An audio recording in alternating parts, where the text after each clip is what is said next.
Hello and welcome to Education 623, Multilingual and Multicultural Assessments. My name is Karen Jury and I'll be the instructor for this course. Please call me Karen.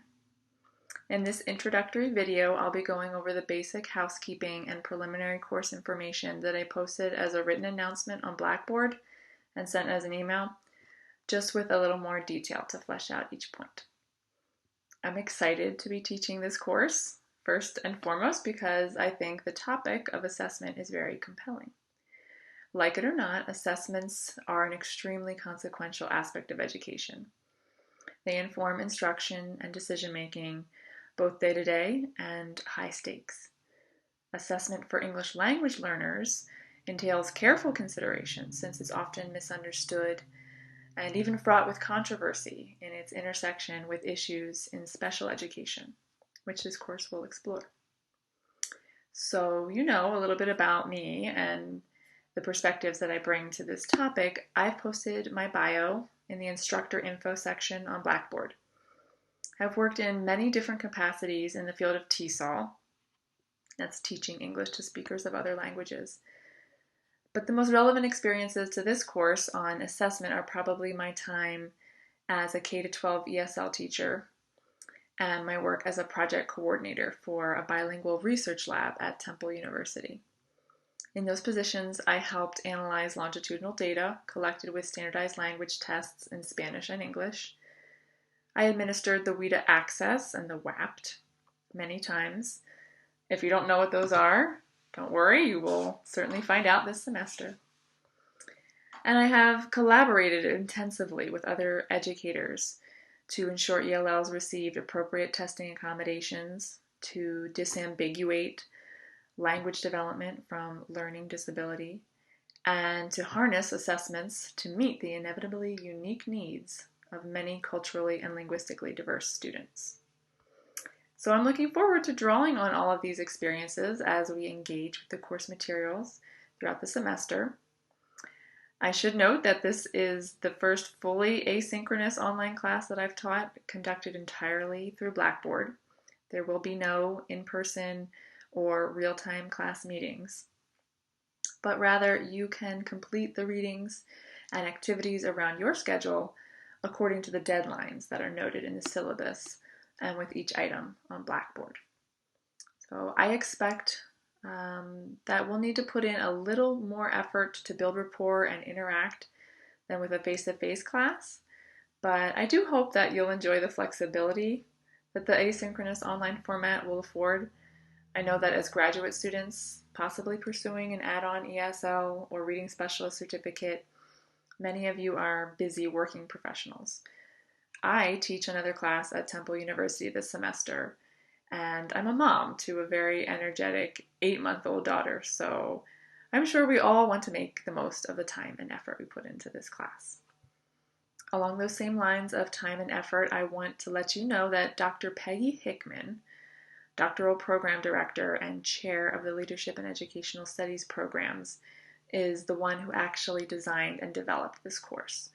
So most credit is due to her. It's her voice that you'll hear on several slideshows that we'll view in the upcoming weeks, and you'll most likely see her name on various materials that she's created.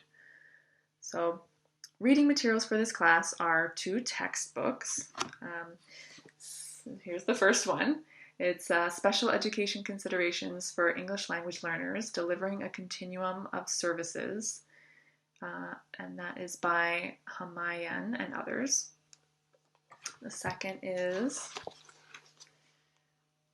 Assessing English Language Learners, Bridges to Educational Equity by Gottlieb. Both of these are second editions, and a student actually alerted me to the fact that the original syllabus I posted had the old first edition subtitle for the Gottlieb book, although the ISBN number was correct. In any case, I've posted a revised syllabus with the accurate subtitle, so I do apologize for any confusion. If you haven't gotten your books yet, I've posted PDFs of the week 1 readings, which are the first chapter of each book on Blackboard for your convenience.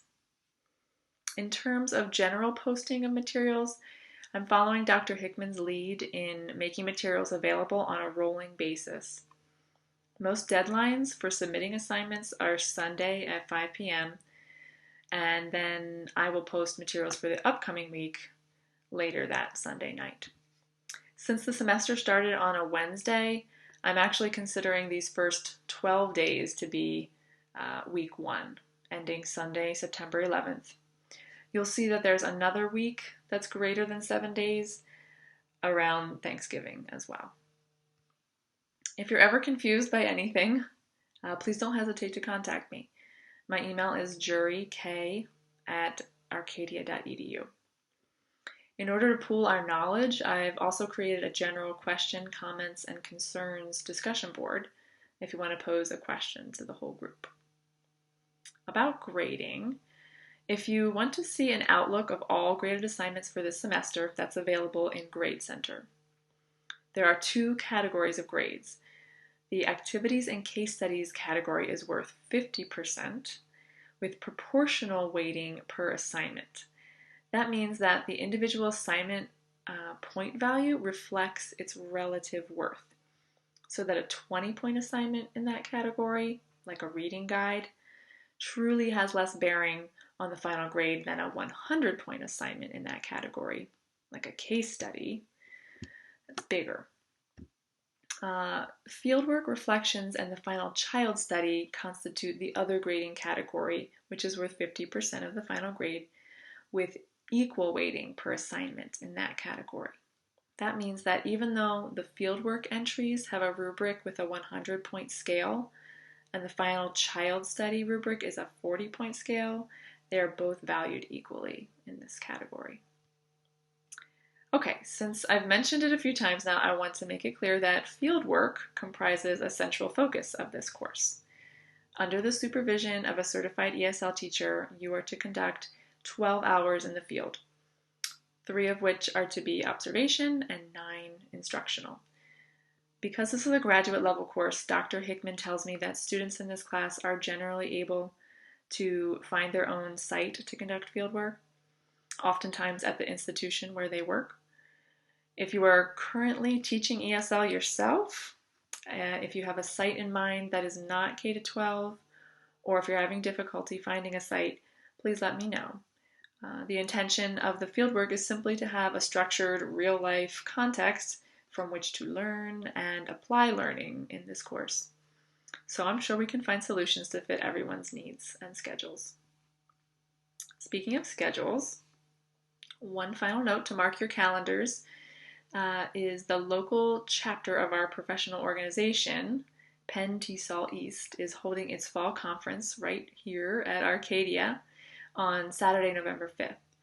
And if you've never attended one of these conferences, I can tell you that it's a very valuable experience.